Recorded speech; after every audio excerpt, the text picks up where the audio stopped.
We'll be finishing up chapter 25 today on World War I, page 4 of the notes today. So there's only 5. They are a little longer, but there's just the 5 statements. So armistice is signed, Germany surrenders, and then they work out the peace agreement. So Woodrow Wilson, David Lloyd George, and George Clemenceau were members of the Big Three. I think in your book it talks about the Big Four. Vittorio of Italy was the other one. But I just have the members of the Big Three mentioned. There were probably 35 countries represented. Russia, which got out of the war early, wasn't, and there were no German delegates. So, David Lloyd George was the Prime Minister of Great Britain and a member of the Big Three. He was committed to his political party, the Liberals. He was determined to take over German colonies so that Britain would take over some of these German colonies and see that the German Navy be destroyed and that they pay the cost of the war. So those are the things that he envisioned in this peace treaty. So many of the colonies and territories that Germany had throughout the world were taken over. They would be administered and then eventually given independence. Okay, George Clemenceau, he was the Premier of France. He was known as the Old Tiger, also a member of the Big Three. Probably had the reference for that nickname. He was 77 years old. He was obviously interested in the security of France since they were among the first to be attacked by Germany. Wanted to prevent a resurgence of German strength. That's obvious. But he had little faith in a League of Nations. So Wilson's 14 points were a series of peace proposals.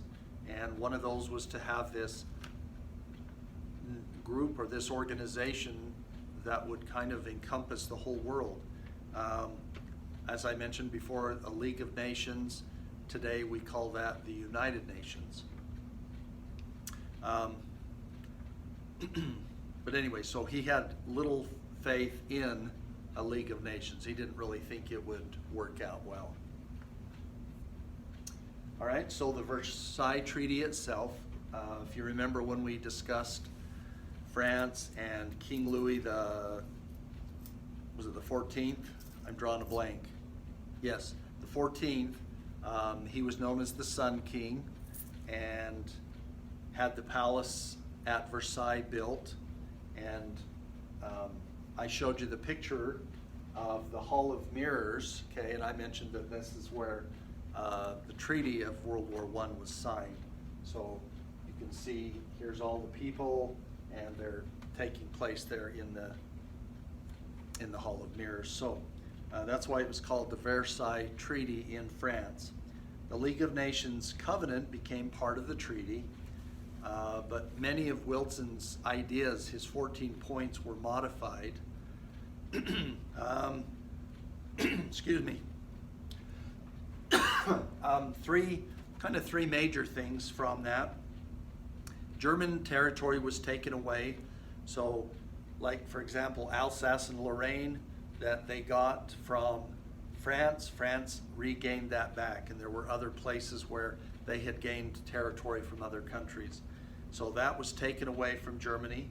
They were to pay the cost of the war, and their military reduced.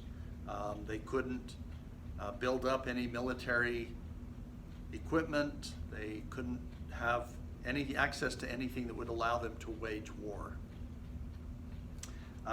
The one about paying the cost of war leads us to our next one, which is a very important one.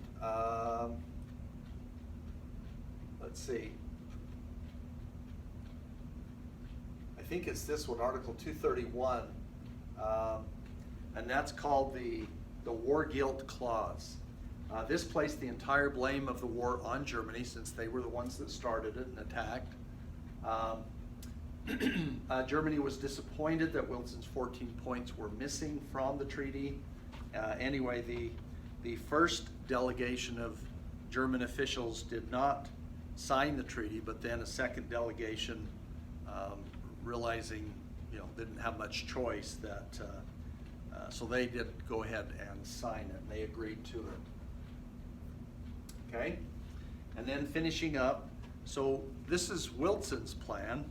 Now the United States did get into the war effort a little bit later, 1917, before we got involved. So anyway, opposing a previous settlement, Wilson wanted an area west of the Rhine occupied by Allied troops for 15 years. Some were in doubt as to the fairness of the treaty, but Wilson's hope was that the treaty would keep the peace.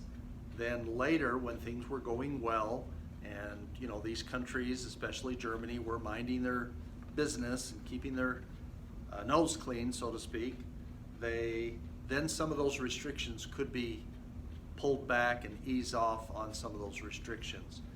Many people felt that a lot of the things were unfair that were going to happen to Germany, and on the side of Germany itself, they were resentful of having to pay the whole war, all of these restrictions, and they felt, they just felt that it wasn't really fair.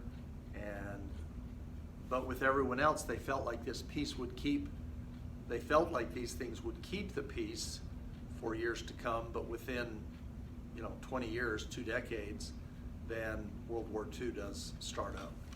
So anyway, that is page 4. Thank you.